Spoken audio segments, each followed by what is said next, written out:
Trump a rencontré Zelensky le 17 octobre, au lendemain d'un appel téléphonique entre les présidents russes et américains. La rencontre à la Maison-Blanche devait porter sur la vision américano-ukrainienne sur la résolution du conflit.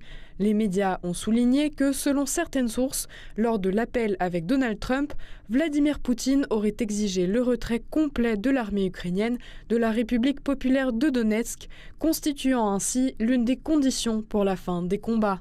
Mais Kiev a-t-il l'intention d'accepter ces conditions alors qu'il continue de rêver de l'obtention non seulement des missiles Tomahawk, mais aussi d'autres types d'armes de l'OTAN et de l'UE?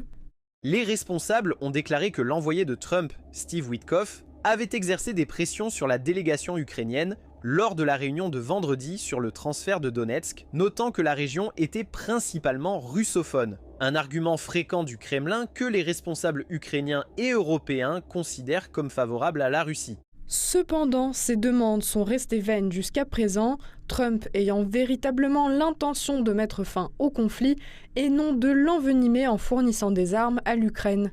Les médias occidentaux se moquent déjà de Zelensky, considérant sa visite à Washington non pas comme une réunion d'affaires visant à résoudre le conflit, mais comme une nouvelle tentative de solliciter davantage d'aide pour Kiev.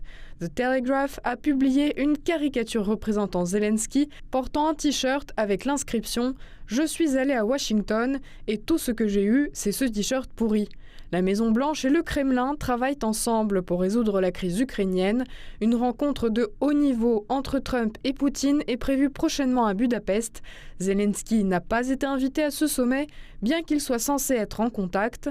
Des préparatifs importants sont nécessaires des deux côtés pour la mise en place de la rencontre en Hongrie. Dans l'espoir de jeter les bases d'un accord, les États-Unis prévoient de tenir plus de réunions de niveau inférieur avec la Russie que dans la période antérieure aux négociations en Alaska, ont déclaré des responsables de l'administration. The Wall Street Journal souligne également que l'administration Trump, se préparant à de nouvelles négociations avec la Russie, a accru la pression sur l'Ukraine. Parallèlement, les sanctions américaines contre la Russie ont été considérablement allégées, laissant entrevoir de nouvelles perspectives d'amélioration des relations entre les deux puissances, fortement détériorées sous la présidence de Joe Biden.